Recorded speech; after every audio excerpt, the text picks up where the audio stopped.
حقشنا ليت وخيات أثر وخيات لكنا عمد الناس عاري ناوكينات لكنا يريلو لكنا يريلو أصنعنا شكرنا غينا مشنا ناوكينات ناوحوا على ما ترايانا أخوي نسي تقرأ المحاصيين على مستعوي نسي تقرأ المحاصيين ትግራይ ውስጥ ያለ ተጋሩ በቃ ዓለም ውስጥ ያለ ሰው በሙሉ ሰው ነው የምልህ። በቃ ትግራዋይ ይሁን አይሁን ትግርኛ አይናገር ትግራይ ውስጥ ይኖር አይኖር በቃ የነ ደብረጽዮንን መንገድ ያልተከተለ ሰው በሙሉ የሰው ፍጡር በሙሉ እንቀጣዋለን የሚል አይነት ኢኒሺያቲቭ ነው ይዘው የመጡት። ስለዚህ አይደል ነው ማለት በኖርማል ስቴት ኦፍ ማይንድ ሆነም የምታስበው አይነት አይደለም። በአጠቃላይ ግን አርቲክሎቹ አንድ በአንድ ካየሃቸው በቃ ማሰብ መናገር መተንፈስ አትችሉም። ትግራይ ውስጥ ሆናችሁም አታስቡት፣ ከትግራይ ውጭ ብትሆኑ ራሱ አትችሉም ነው። ስለዚህ ከትግራይ ውጭ ሆነ ምጽፈው የምትናገረው ምን የምትለው ሰው በሙሉ ነገ ከነገ ወዲያ ወደ ትግራይ እመጣለሁ ስትል ወይም ደግሞ እጃችን አንተ ጋር ሲደርስ እንቀጣለን የሚል ማስፈራሪያም ጭምር ያለበት ነው።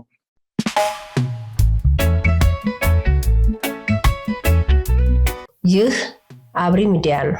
አብሪ ሚዲያ አንድነትና ፍቅርን በማጎልበት ሰላምና እድገትን በማስፈን ረገድ የበኩሉን አስተዋጽኦ ለማበርከት የሚሰራ ሚዲያ ነው። አብሪ ብሩህ ዘመንን አብሳሪ። አብሪ ሚዲያን ሰብስክራይብ፣ ሼር ያድርጉ።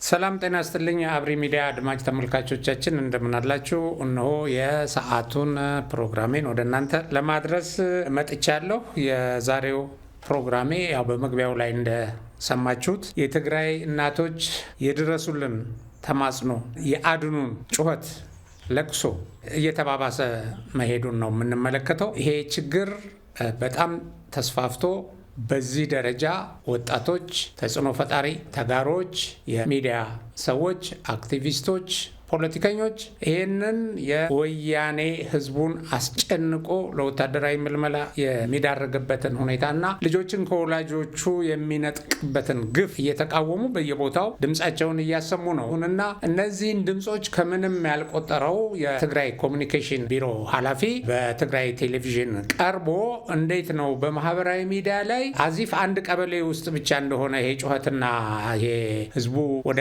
ምልመላ የሚሄዱ የታገቱ የታፈኑ የተገፈፉ ወጣቶችን ለመከላከል በየቦታው ያሳየውን ተቃውሞ ቀበሌ 5 ውስጥ እንደዚህ አይነት ተቃውሞ መካሄዱን በማህበራዊ ሚዲያ ላይ አይተናልና ይሄ ምን ያህል እውነት ነው? መንግስት ያውቀዋል ወይ ስትለው አዎ ያውቀዋል። ትግራይ በህልውና ጦርነት ላይ ስላለች የህልውናዋን ለማዳን እየተንቀሳቀስን ስላለን እንደዚህ አይነት እርምጃዎች ከመውሰድ ውጪ አማራጭ የለንም፣ ይሄ በመንግስት የሚታወቅ ነው ብሎ በኩራት ተናግሯል። ያለምንም ሀፍረት ማለት ነው። ይሄ ማለት በቃ እናስገድዳለን፣ አሁንም የግዳጅ ምልመላው ይቀጥላል፣ የግዳጅ ምልመላውን በሚቃወሙ ላይ ደግሞ እርምጃ እንወስዳለን ነው። አሁን እሷ ጠቅሳ በጠየቀችው በዚህ በቀበሌ 5 ውስጥ ትንሽ ግብግብ ተፈጥሮ ያው የጸጥታ ኃይሎች የሰላማዊ ዜጎችን ደብድበውም በግዳጅ እያፈኑ ወጣቶችን መኪና ላይ እየጫኑ ወስደዋል እና በአጠቃላይ በህዝብና በዚህ በታጣቂው መካከል ይሄን ትዕዛዝ በሚሰጡ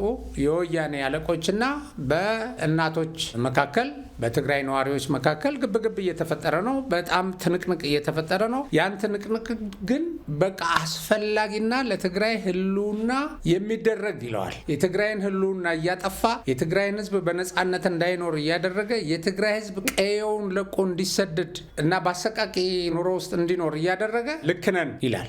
እንግዲህ ልዩነቱ እዚህ ጋር ነው እንግዲህ የሚመጣው። ባለፈው እንደምታስታውሱት ፈትለወርቅ ሞታ እሷ በእርግጥ ያው እውነታውን በጣም አይኗን ጨፍና በመካድ ምንም አይነት የግዳጅ ምልመላ የለም ማለች። የግዳጅ ምልመላው በገሃድ ወጣ። አሁን ደግሞ የግዳጅ ምልመላው አስፈላጊ ነው፣ ለምን ህልውናችን ነው አለን። ደግሞ ሌላው ባለስልጣን ወጥቶ ይሄንን በመቃወም ደግሞ የተለያዩ የትግራይ ፖለቲከኞች፣ ወጣቶች እና ተጽዕኖ ፈጣሪ ሰዎች ይሄንን በግልጽ እየነገሩን ነው። እነዚህ አሁን የቀድሞ ጠቅላይ ሚኒስትር ልጅ መለስ ዜናዊ ወጣ ራሱ የፈትለወርቅን ማስተባበያ በመተቸት ይሄ ትክክል አይደለም እና የመሬት ላይ ያለውን እውነታ መካድ ነው ብላ አስተያየት ሰጥታለች። እንመለከተዋለን እና የተለያዩ እንደዚሁም እንደ አክቲቪስትነት ከፍተኛ ተጽዕኖ የሚፈጥሩ አዶናይን የመሳሰሉ ሰዎችም ወጥተው በሚያሳዝን ሁኔታ ይሄ የትግራይ ህዝብ ሰቆቃ አሳስቧቸው ተናግረዋል። ሌሎችም ለዓለም ማህበረሰብ ጥሪያቸውን እያቀረቡ ነው። የዓለም ማህበረሰብ ለትግራይ ህዝብ ይድረስልን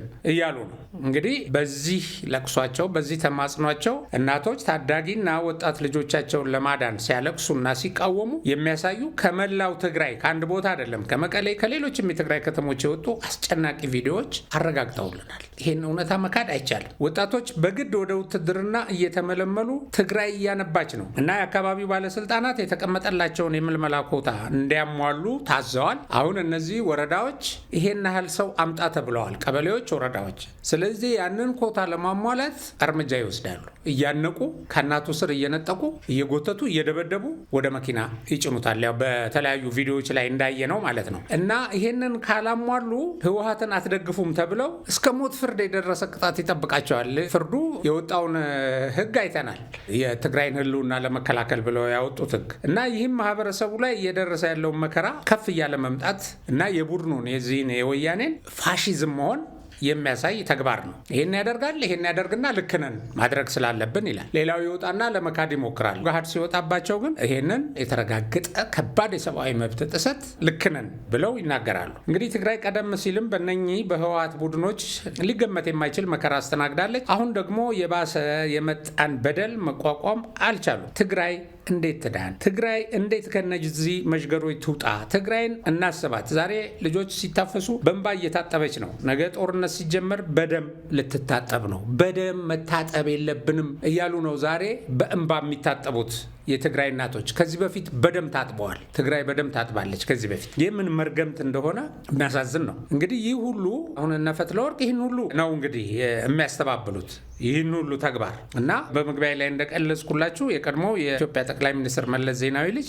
ሰምሃል መለስ ዜናዊ ይህንን አዲስ አዋጅ የተመለከተ የወያኔ ጉጅሌ ያወጣውን ህግ አስመልክታ ኢንተርቪው ሰጥታ ነበረ እና እሷ የምትለው የደርግን ስርዓት የሚያስታውስ አዋጅ ነው የምትለው። እርግጥ ነው ወጣቷ የደርግን አዋጅ የደርግን ዘመን አታውቀውም፣ ግን እንደዚህ አይነት አዋጅ በኢትዮጵያ ምድር ወጥቶ አያውቅም። ኤኒዌይ እንደሱ ትልና ለማነጻጸሪያነት እንግዲህ ከባድ የፋሽስት ብለው እነሱ ያኔ ይጠሩት የነበረው መንግስት ጋር ነው ይህንን አዋጅ ያነጻጸረችው እና ከትግሃት ሚዲያ ጋር ነው ቃለ ምልልስ ያካሄደችው እና ምንድነው የምትለው አዲሱ አዋጅ ህግ በሚያውቁ ሰዎች ይቅርና ማንበብና መጻፍ በሚችሉ ሰዎች እንኳን ተጽፏል ብላ ለማመን እንደምትቸገር ነው የገለጸችው። ይሄ የወጣው ህግ እንኳንስ ህግ በሚያውቁ ትንሽ ፊደል በቆጠሩ ይቅርና ማንበብና መጻፍ እንኳን በማይችሉ ሰዎች የወጣ ነው ብሎ ለማመን ያስቸግራል ነው ያለችው እና ብዙ ችግር ያለበት አዋጅ ነው። ሌላው ቀርቶ ሐሜትን እንኳን የማይፈቅድ ህግ ነው ትለዋለች። ሐሜትን እንኳን እንደዚህ የትግራይን ህልውና የሚወሰደውን እርምጃ የሚቃወም ብሎ ነው ያወጣው እና ለሐሜት እንኳን የሚቀጣ አዋጅ ነው ነው የምትለው።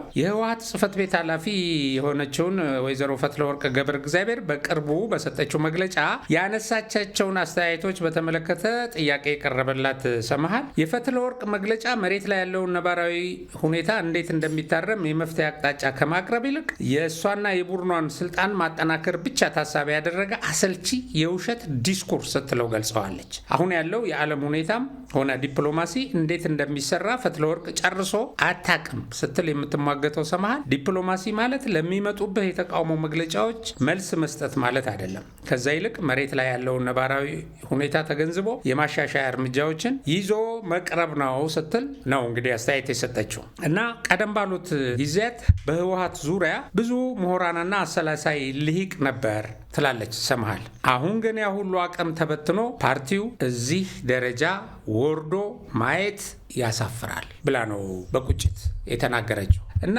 አሁን የነዚህ ወያኔ መሪዎች የትግራይን ህዝብ ሰቆቃ እዛ በትግራይ ውስጥ ብቻ ተወስኖ እንዲቀር አይደለም ያደረጉት። የትግራይ ህዝብ ወደ ተለያዩ ቦታዎች እየተሰደደ ነው። ወደ መሀል ሀገር እየሸሸ ነው፣ እየፈለሰ ነው። ወደ ውጭ ሀገር እየሄደ ነው። በውጭም ሀገር በስደት በጀልባ አቋርጦ ሲሄድ ለሞት ለእንግልት እየተዳረገ ነው። ኢቭን ወደ መሀል አገር መጥቶ ያለበትን ሁኔታ አስመልክቶ ሚኪ ፈንቅል አንድ መልእክት አስተላልፏል። በአንድ ያየውን የታዘበውን ማለት ነው። በአብዛኛው ሰሚት አካባቢ ነው የትግራይ ተወላጆች እየመጡ የሚኖሩት ከትግራይ ወያኔን የሸሹ በሙሉ። አሁን ቁጥራቸው በጣም እየበረከተ እዚህ ያለ አኗኗራቸውን አስቸጋሪ ከማድረጉም በተጨማሪ በአካባቢው ላይ የፈጠረውን ቀውስም ተመልክቶታል። እና ምንድን ነው የሚለው ትናንትና እና ከትናንት በስቲያ ወደ ሰሚት አካባቢ ብቅ ብዬ የሚከራይ ቤት ፍለጋ በተዘዋውሬ ነበር። የተለያዩ ቤቶችን አይቻለሁ። የተለያዩ ሰዎችን አነጋግሬያለሁ።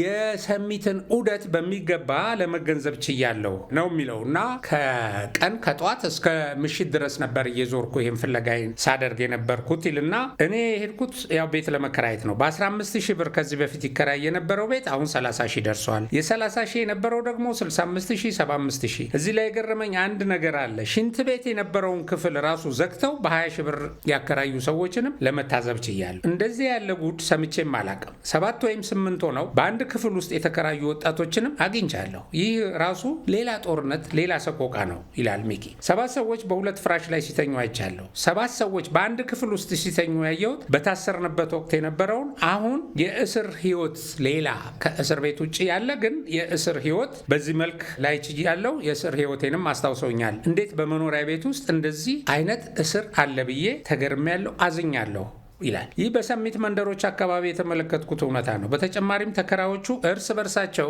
በአንድ ቦታ ላይ እንግዲህ ብዙ ሰው መኖር የሚያስከትለው ነገር አለ፣ ሲጨቃጨቁና ከአከራዮቻቸው የቤት ባለቤቶች ጋርም ሲካሰሱ አጋጥመውኛል። በእነዚህ 2 ቀናት ውስጥ የታዘብኩት ነገር ቢኖር ይህ እጅግ ከባድ የሆነ የኑሮ እስር ቤት ህይወት በጣም አሳዛኝ መሆኑን ነው። ሌላው በአንድ ቤት ውስጥ በ2 ፍራሽ ላይ 7 ሆነው የሚተኙ ወጣቶች የገቢ ምንጫቸው ከቤተሰብ የሚላክላቸው ገንዘብ ነው። አንዳንዶቹ በውጭ ሀገር ካሉ ቤተሰቦቻቸው፣ አንዳንዶቹ ደግሞ በትግራይ ያሉ ወላጆቻቸው በሬና በግ እንዲሁም ቤታቸውን እየሸጡ በሚልኩላቸው ገንዘብ ነው የሚተዳደሩት። ይህ እንግዲህ ወያኔን ለመሸሽ የተወሰደ እርምጃ ነው። ይህ በጣም አሳሳቢና የሚያሳዝን የህይወት ኑሮ ነው። ይህንን የምጽፈው እኔ ራሴ በአይኔ የተመለከትኩትን ነው። ይህ ጉዳይ በባለሙያዎች ተደራጅቶ ቢጠና ኖሮ ምን ያህል ጉድ ይወጣው ነበር እላለሁ። ብቻ መፍትሄ የሚያስፈልገው ጉዳይ ነው ይልና መፍትሄ ብሎ ያስቀመጠው በስጋት ምክንያት ሸሽታችሁ ለመጣችሁ ወንድሞቼና እህቶቼ ይህ ምክርም ይሁን መረጃ ይጠቅማል ብዬ ስላሰብኩ ልንገራችሁ። ትናንት ሌሊት 9 ሰዓት ላይ አንድ ሀሳብ መጣልኝ። እሱን ላካፍላችሁ ይላል። ይህ ከትግራይ ልጆቻቸውን ህይወት ለማዳን ንብረታቸውን ሸጠው ለሚልኩ ወዳጆችና በስደት ሆነው ለወንድሞቻቸው ገንዘብ ለሚልኩ ሰዎች ይጠቅማል። 1. አዲስ አበባ የኢትዮጵያ አካል ናት። ከአዲስ አበባ የማያንሱ ትልልቅና የተዋቡ ለኑሮ ምቹ የሆኑ ከተሞች አሉ። ደህንነታቸውና ዋስትናቸውን በተመሳሳይ መልኩ የተጠበቀ እንደ ሐረር፣ ድሬዳዋ፣ ሐዋሳ፣ አሶሳ ወዘተ የመሰሉ በሺዎች የሚቆጠሩ የኢትዮጵያ ከተሞች አሉ። የሚከራያቸው ያጣ በሚሊዮን የሚቆጠሩ ቤቶችም አሉ። ስለዚህ ስራ ሳይኖራቸው ለደላሎችና ለቤት አከራይ በላተኞች ሰለባ ሆነው ያሉ ወጣቶች ከአዲስ አበባ ወጥተው አማራጮችን ሊጠቀሙና ይህን የመከራ ጊዜ ሊያሳልፉ ይገባል ይላል። ሰሚት መጥቶ መታጎር ፈጽሞ ስህተት ነው። በመሆኑም ልጆቻችሁን ወደ አዲስ አበባ የምትልኩ ወላጆች ወደ ሌሎች የኢትዮጵያ ከተሞች ወደ ሐዋሳ፣ ሐረር፣ ድሬዳዋ፣ ናዝሬት፣ ደብረ ዘይት ወዘተ ስደዷቸው። ካለችበት አስገራሚና አስቸጋሪ ሁኔታ አንጻር ሌሎች የኢትዮጵያ ክልሎች ለተጋሩ ወጣቶች የተሻለ ዋስትና አላቸው ይላል።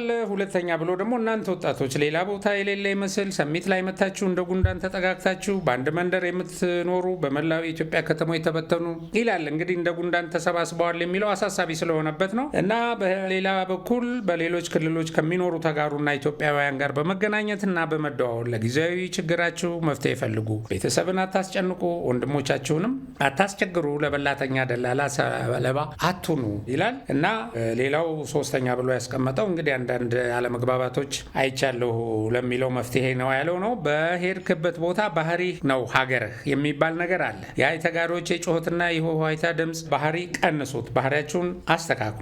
ተጋሩ ያሉበት መንደር ለይቶ እንዲት የሚያደርገው አንዱ ይሄ ያልተገራ የጩኸት ባህሪ ነውና እስኪ ያንን ሆይታ ቀንሱት፣ ደግሜ አሳስባቸዋለሁ ይላል። 4ኛ ላይ እንደ ጉንዳን በአንድ መንደር አትቀመጡ፣ ተበተኑ። ከአዲስ አበባ ውጭ ያሉ የኢትዮጵያ ከተሞች ሀገራችሁ ነው። በምትሄዱበት ከተማ ሁሉ ከህብረተሰቡ ጋር ባህሪያችሁን ተላመዱ። የኢትዮጵያ ህዝብ እንግዳ አስተናጋጅ፣ ለወንድሙ ተቆርቋሪ እና የተቸገረን የሚረዳ ህዝብ ነውና ይህን የመከራ ጊዜ ከሁሉም የኢትዮጵያ ህዝብ ጋር ለማሳለፍ ወደ ተለያዩ የሀገሪቱ አካባቢዎች ተንቀሳቀሱ ነው የሚለው። ከዚሁ ጋር ተያይዞ ሳሚት ላይ ታዘብኩኝ ብሎ አንድም ሰው በሀዘን የተናገረው ነገር እዚህ ላይ መጥቀስ እፈልጋለሁ። በጣም በአነስተኛ እድሜ ላይ ያሉ እነዚህ ተፈናቃዮች እነዚህ ቦታቸው የግፈኛውን ፋሽስቱን ወያኔ ሸሽተው የመጡ ሴት እህቶቻችን በሴተኛ አዳሪነት ተግባር ላይ መሰማራታቸውንም እጅግ ልብ በሚሰብር ሀዘን የገለጸ ሰው አለ እና ይሄም እጅግ በጣም አሳዛኝ ነው። ስለዚህ ወያኔ ለትግራይ ህዝብ ያተረፈለት ይሄንን የመሳሰለ ነገር ነው። እንግዲህ ሀገር ውስጥ እንደምናስታውሰው በተለያዩ አካባቢዎች የልማት ስራዎች ይሰራሉ። ለብዙ ዜጎች የስራ እድል ተፈጥሯል። አሁን ሰሞኑን በአርባ ምንጭ እንዳየነው ወደ ሶማሌ ክልል ብንሄድ አሁን ሶማሌ ክልልና የትግራይ ክልልን አነጻጽረን ብንመለከተው ምንና ምን ነው? ሲኦልና ገነት ነው። እዛ ብዙ ትልልቅ ፕሮጀክቶች ተሰርተዋል። ወጣቶች የስራ እድል አላቸው። አካባቢያቸው ተውቦ አምሮ በሰላም እየተንቀሳቀሱ እየኖሩ ነው። የሰላም አየር እየተነፈሱ። አርባ ምንጭን ትናንትና ተመልክተናል ምን እንደመሰለ። አዲስ አበባ ያለውን ሁኔታ ሁላችንም የምናውቀው ነው። አሁን በቅርቡ የተሰራ የቀበና ፕሮጀክት አለ እና እንደዚህ አይነት ከጦርነት ነፃ በሚኮንበት ጊዜ እንደዚህ አይነት እድገት አለ፣ እንደዚህ አይነት ውበት አለ፣ እንደዚህ አይነት ለነገ ተስፋ የሚሰጥ ሁኔታ ይፈጠራል። በውስጥ ተስፋ ትሰንቃለህ። እዚህ አሁን እንትን ብለህ በአንጻሩ የትግራይን ከተሞች ስታዩቸው አሁን ባዶ ናቸው እና የተረፉትም ሰዎች ከወያኔ ጋር ግብ እየፈጠሩ ያለበት ሁኔታ ነው። በጭንቀት እየኖሩ ነው። ነገ ጧት ከቤቴ መጥቶ ይወስደኛል። አሁን እኮ እድሜም የሚገድበው አልሆነም የዚህ የወያኔ ምልመላ። ስለዚህ አሁን እንደዚህ አይነት ህዝብን እያሰቃየ ያለ ቡድን አገሪቱ ሰላም ብትሆን ትግራይን ሰላም ማድረግ ቢችል ትግራይ እንደ ሌሎቹ የኢትዮጵያ ከተሞች ትለማለች። አሁን ግን የትግራይ ውስጥ የተፈጠረው ችግር በሌሎች አካባቢ የሚደረገውን ልማትና የሀገሪቱን እድገት ራሱ በሚያደናቀፍበት ደረጃ እውን እየሆነ ነው። ይሄ ጦርነት ተልዕኮ መላው ኢትዮጵያ እንዲስፋፋላቸው በተለያየ መንገድ እየሞከሩ ነው እና ለዚህ የሚሆን የሰው ኃይል ፍለጋ መላ ኢትዮጵያን ለመበጥበጥ ይችሉ ዘንድ በሱዳን አድርገው የሰው ኃይል ለማስገባት በዚህ በደቡብ እና በምዕራብ ትግራይ ጦርነት ለመክፈት ጦርነቱን ወደ መሀል ሀገር ለማስፋፋት ኢትዮጵያን ሙሉ ሰላም ለመንሳት ሲሉ የሰው ኃይል ይፈልጋሉ። ይሄንን አሁን የሚመኙት ምንም አይነት የሰው ኃይል ሳይኖራቸው ነው፣ በአነስተኛ የሰው ኃይል። ስለዚህ አሁን እንደዚህ እያደረጉ ውጥረት እየፈጠሩ የራሳቸውን ህዝብ እንወክልሃለን እናድንሃለን የሚሉትን ከማንም በላይ እሱን እየጎዱ ያሉበት ሁኔታ ነው። ይህንን ቡድን በቃ ማለት ያስፈልጋል። የኢትዮጵያ ህዝብ ለትግራይ ሊደርስላት ይገባል። የትግራይ ህዝብን ጩኸት፣ ሰቆቃ፣ እንባ እናብሰው። ከእንባ አልፎ ወደ ደም መፋሰስ፣ ወደ ደም እንባ፣ ወደ ደም ጎርፍ እንዲሸጋገር እየሰሩ ነው እነዚህ ሰዎችና ይሄንን እናቁም ለማለት ነው። በሌላ ፕሮግራም እስከምንገናኝ የዛሬውን በዚሁ ላይ ያበቃለሁ። አብሪ ሚዲያን ሰብስክራይብ፣ ሼር፣ ላይክ አድርጉ። ሰላም።